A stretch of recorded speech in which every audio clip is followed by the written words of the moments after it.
Dinas Pendidikan Kabupaten Oku memastikan hingga saat ini pihaknya belum mendapat laporan adanya penularan COVID-19 pasca penerapan belajar tatap muka.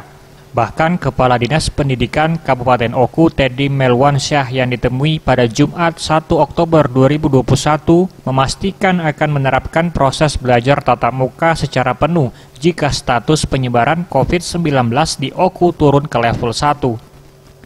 Meski demikian, pihak Kepala Dinas Pendidikan tetap menghimbau kepada orang tua siswa untuk memberikan arahan kepada siswa didik dari rumah agar tetap menerapkan protokol kesehatan saat belajar tatap muka.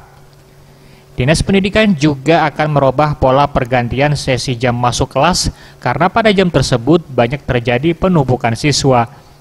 Dan juga pihak sekolah harus lebih teliti melihat siswa yang tidak mengenakan masker.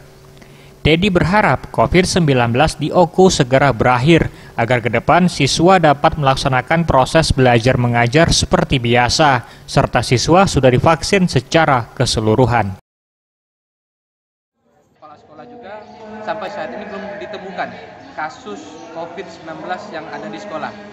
Jadi kami secara seminggu sekali kami adakan rapat melalui virtual kepada kepala sekolah itu, kami minta laporan apa yang terjadi kondisi dan keadaan di sekolah masing-masing. Dan alhamdulillah sampai hari ini, kami ulangi lagi, sampai hari ini belum ditemukan ada klaster baru di sekolah atau belum ditemukan anak yang menderita sakit yang menunjukkan gejala COVID-19.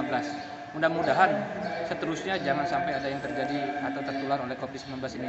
Dan kami sudah berkoordinasi juga dengan tim Satgas Covid Kabupaten Oku untuk melakukan monitoring apabila nantinya dalam pengawasan terdapat.